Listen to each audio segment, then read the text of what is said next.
India live TV, सच सबसे आगे। दोस्तों, एलन मस्क अभी पहुंचे थे इजराइल और इजराइल ने बेंजामिन नेतन्याहू ने उनका जम के ब्रेन वॉश करने का काम किया था। उनको वो साइट्स दिखाई थी जहां पे इजराइल ने कहा था कि हमास ने यहाँ बच्चों पे हमला किया है। लेकिन उसके बाद से ही लोगों का कहना था कि एलन मस्क बहुत अनप्रेडिक्टेबल व्यक्ति हैं, जो कभी भी कुछ भी कर सकते हैं, कुछ भी कह सकते हैं। और एक बार फिर से वहां जाके जब उन्होंने इजराइल के पक्ष में बात करी थी, उसके बाद से हंगामा था। लेकिन 2 ही दिन के बाद साफ तौर के ऊपर जो बयान उन्होंने जारी किया है, जो बयान एक इंटरव्यू के दौरान दिया है एक समिट में, न्यूयॉर्क टाइम्स के समिट में, उसने हंगामा खड़ा कर दिया है। इजरायली समर्थकों की बोलती बंद हो गई है और एलन मस्क आगे क्या करने वाले हैं उसका अंदाजा शायद लगा पाना इजरायली समर्थकों के लिए भी नामुमकिन है। मुस्लिम स्पेसेस ने इस पर लिखा है और ये बयान लिखा है जो एलन मस्क ने दिया है, उसका वीडियो भी डाला। वीडियो में थोड़ा सा दिखा भी दूंगा, लेकिन पहले समझ लीजिए हिंदी में अनुवादित इसका है जो बता रहा हूँ आपको मुस्लिम स्पेसेस के ऊपर। मैं हर जगह ऐसे लोगों को देखता हूँ जो बुराई करते हुए अपने आप को अच्छा दिखाते हैं। भाड़ में जाएं ये लोग। एलन मस्क ने भाड़ में जाना तो इन्होंने बहुत सभ्य भाषा का इस्तेमाल किया। एलन मस्क ने उसमें साफ कहा है, गो फक योरसेल्फ। तो आप सोच सकते हैं, अंदाज़ा लगा सकते हैं। आगे लिखा है मुस्लिम स्पेसेस ने, एलन मस्क का यहूदियों को स्पष्ट संदेश। एलन मस्क एक्स पर यहूदी विरोधी सामग्री को बढ़ावा देने के दबाव में हमास द्वारा हमला हुई जगह की इजराइल से ने यात्रा करवाई थी उनको। अब मैं बताऊंगा आपको इसके पीछे कौन एक बड़ा यहूदी है जिसको लेकर एलन मस्क ने ये बयान दिया है, जिसके बाद से हंगामा पूरी दुनिया भर के अंदर है। पहले ये वीडियो का अनुभाग देख लीजिए कि वो क्या कह रहे हैं उन इजरायली समर्थकों को जो उनके ऊपर विज्ञापन देने से इनकार कर रहे हैं। देखिए। King good while doing evil. Fuck them. तो दोस्तों, ये बड़ा वीडियो है, आप चाहें तो सोशल मीडिया पर ढूंढ के देख सकते हैं। ट्विटर पर सबसे आसानी से मिल जाएगा। एलन मस्क डालिएगा और उसके साथ कुछ भी डालने आपको समझ में ज़्यादातर वीडियो सेक्शन में यही दिखेगा और इसका आप खुद भी सुन सकते हैं। असल में मामला पूरा ये था कि इस पूरे के पूरे इशू को अगर हम देखें तो इसमें एक व्यक्ति का नाम बहुत बड़ा इन्वॉल्व है। वो डिज्नी के CEO हैं और उनका जो नाम है वो साफ तौर के ऊपर बहुत बड़ा नाम है। बहुत बड़ा नाम इसलिए है क्योंकि अगर हम देखें तो वो जो डिज्नी अपने आप में कंपनी है, ये बड़ी कंपनी है और उनके CEO हैं बॉब आइजर या आइगर, वैसे आइजर जहाँ तक, BOBIGER। उन्होंने एलन मस्क को धमकाया था और ये कहा था कि अगर आप हमारे हिसाब से नहीं चलते हैं तो हम फिर आपको देख लेंगे। तो उसके ऊपर विज्ञापन को लेकर था, एडवर्टाइजर्स को लेकर इशू था। तो उस पर एलन मस्क ने जवाब दिया कि ऐसे लोगों को मैं यही कहना चाहता हूं जो उन्होंने कहा। लेकिन अब इस विषय को उल्टा पलट के पूरा मामला हो गया। कैसा कि उल्टा लोग एलन मस्क के समर्थन में उतर आए और वो अपने डिज्नी के सब्सक्रिप्शंस को कैंसिल कर रहे हैं। अब ये डिज्नी का सब्सक्रिप्शन कैंसिल करने से सीधे तौर के ऊपर बॉब आइजर जो है उनको नुकसान हो रहा है। उल्टा वो स्पेस का एक्सपेस जितने भी एलन मस्क के स्टार्टअप्स हैं उनको लेकर वो आगे बढ़ाने का काम कर रहे हैं। तो cancel Disney and Paramount plus, ये इसको लेकर चर्चा चल रही है। तो ये एडवर्टाइजर्स उसको जो ब्लैकमेल कर रहे थे एलन मस्क को, उसके ऊपर एक बहुत स्पष्ट एलन मस्क ने जवाब भी दे दिया और साफ तौर के ऊपर ये भी कह दिया कि वो फ्री स्पीच के समर्थक हैं और इस तरह की चीज़ों को वो नहीं आने देंगे उनके प्लेटफॉर्म पे। अब ये जो बॉब आइजर हैं इनके बारे में ज़रा जान लीजिए।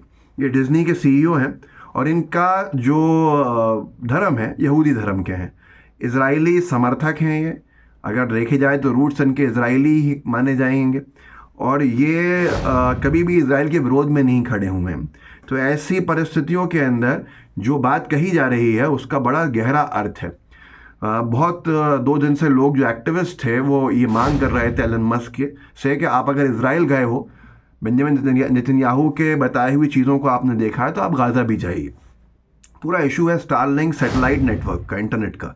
एलन मस्क के पास इंटरनेट प्रोवाइडर जो कंपनी है वो बहुत नीचे उसकी सैटेलाइट्स हैं, तो बड़े कॉर्नर्स, दुनिया के कॉर्नर्स में जहाँ कोई नेटवर्क ना हो वहाँ पहुँचा सकता है, अपना नेटवर्क इंटरनेट दे सकता है। इजराइल ने पूरा नेटवर्क जो था सिस्टम वो तबाह कर दिया फ़िलिस्तीन का।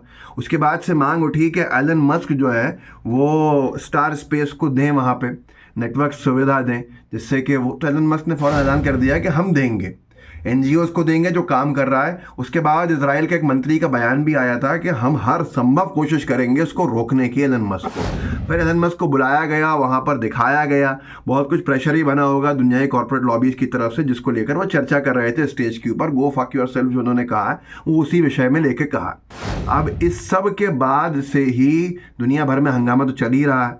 मैं आपको दिखा देता हूँ कल ही क्या क्या हुआ है। लंदन में हुआ है, जो दूसरे ह्यूस्टन में हुआ है US में, टोक्यो जापान में हुआ है प्रदर्शन समर्थन में, और पूर्ण जो युद्ध विराम है उसको लेकर बात हुई है, फुल सीज फायर की बात हुई है।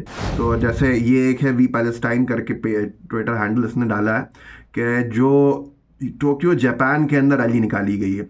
आप एक झलक देखिए, जापान में फलस्तीन के समर्थक जो रैली निकाल रहे हैं वो आप देख सकते हैं।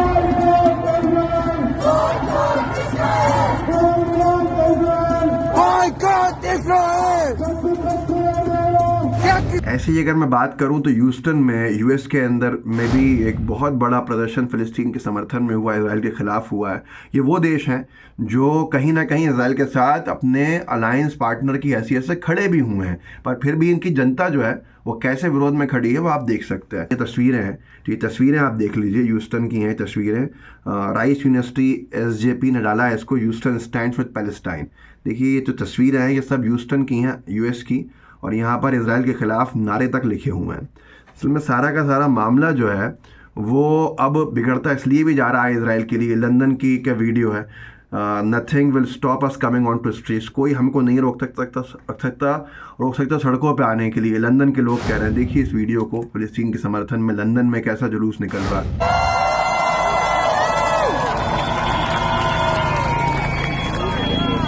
And nothing will stop us coming onto the streets. और सबसे बड़ा इशू ये भी है, वैसे तो ब्राज़ील में भी हो रहा है, मैं कहाँ तक दिखाऊंगा आपको, लेकिन बड़ा इशू ये भी है कि इस बार जब से कैदी छूटना शुरू हुए हैं, एक तो बंधक जो इजराइल के फ़िलिस्तीन के पास थे, हमास के पास, उनका छूट के आना और उनके वीडियोज़ आना, और वो तारीफ़ें करते दिख रहे हैं कि फ़िलिस्तीन में हमारे साथ कुछ भी गलत नहीं हुआ, हम बहुत अच्छे से रहे और हम यहाँ पर बहुत ही सुकून में थे और उनको बहुत ही प्यार मिला, ये सब वो कह रहे हैं। लेकिन जो फ़िलिस्तीन के नागरिक, जो फ़िलिस्तीनी इजराइल की जेलों से रिहा होकर बाहर आ रहे हैं इस एक्सचेंज ऑफ प्रिजनर्स पॉलिसी में, वो जिस तरह की बर्बरता का जिक्र कर रहे हैं इंटरव्यू देते हुए। कोई महिला कह रही है कि कपड़े निर्वस्त्र करके मारने की कोशिशें की गई, बहुत कुछ हुआ। एक बच्चे ने कहा कि शराब पिलाई गई, जबकि शराब मना है इस्लाम में पीना, वो सारी चीज़ें हैं। मारा पीटा गया, कोई हाथ फ्रैक्चर्ड है किसी के। तो लोगों के सामने इजराइल की वो तस्वीर भी आ रही है जिसको शायद ग्लोबल प्रो इजरायली मीडिया ने छुपाया हुआ था। इस वीडियो को आगे ज़रूर बढ़ाइएगा, लोगों को जागरूक कर सकते हैं, कीजिए। व्हाट्सएप ग्रुप्स होंगे उनमें शेयर कीजिएगा और लाइव टीवी को सब्सक्राइब ज़रूर कीजिएगा। जय हिंद, जय भारत। द लाइव टीवी, सच सबसे आगे।